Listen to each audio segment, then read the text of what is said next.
Hi, this is Alex from phpacademy.org, and this is another video for the new Boston. Now, we've already looked at our custom server and database exceptions. Now what we're going to be looking about is coming into our extended classes here, but taking some information and outputting some useful information. So what we've done is we've created errors in root and a database. So I've changed root to Alex, and what that's done is if we refresh, we're saying could not connect to server, and if we are changing a database and appending a 1 on, we're saying could not select database. Now what I want to do is give a more specific error, so I want to say what line it's on and what file it is from.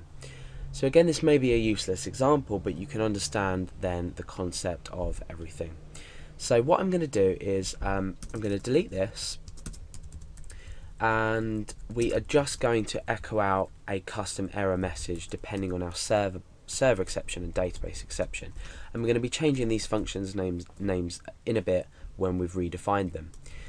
So up here at the moment we've got nothing within our brackets, but if I pull these down, we can start to define custom functions inside, or methods rather, because obviously in object-oriented programming, which this is part of, we are looking at methods. We're calling them methods.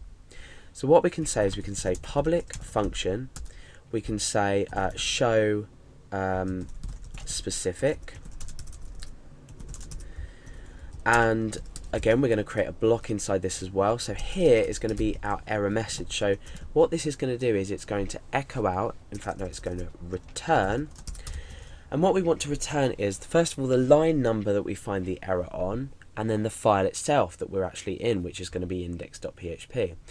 So we want to return this. We use this, it's not a defined variable that I've defined anywhere, this just means this in general here, this, and we're going to say get line.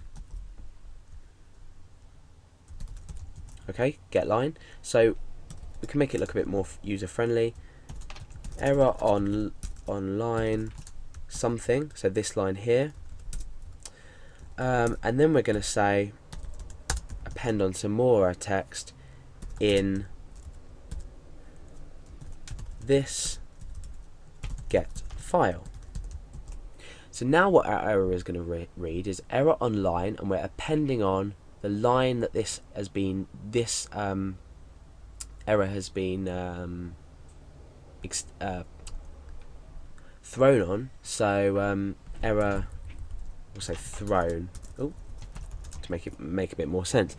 So error thrown on line something in this file. Okay, so let's just test that, and then we'll create another one for the database exception as well. So at the moment, if we refresh, it looks like we're connected absolutely fine. So we need to change this, remember here, this currently says get message, and that's echoing out this message here. So let's delete these, and we'll purposely create a server error. We'll see what happens. Nothing. Oh yeah, okay. So it's because we want this function show specific. We want to take that from our exception that we've thrown. So we're going to say show specific. Okay. So now let's refresh. Okay, so we're showing that an error has been thrown on line 21 in, and then we echo the file name out. So our custom error message where the exception has been thrown is successful. So it reads error thrown in line something in. So let's just double check everything. I know the file name's fine because we can see that here. We're working with index.php, even though it wasn't previously shown, but there we are. So we're error thrown on line 21. Let's go and have a look to see where the error has been thrown.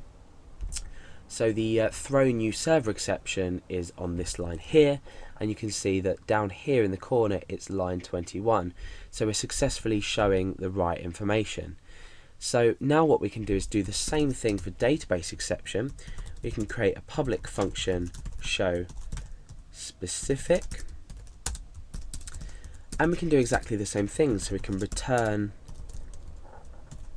error thrown on line, and then we say this get line. Okay, so remember this is this get line here and this get file here is a method within exception. However, because we're extending this, we're actually putting it into use in our server exception, which we've called ourselves, or named ourselves rather. So this .get line, and then we append on in, and then we append onto that this get file. Okay, so now that should do exactly the same thing. Let's return this to root, so we don't throw an error for that. And remember, we need to change this to show specific. Okay, so let's change our database information. So we throw an error for this. Refresh, and now it says, oh, we've missed out a little space there. Let's pop a space in there to make it neat.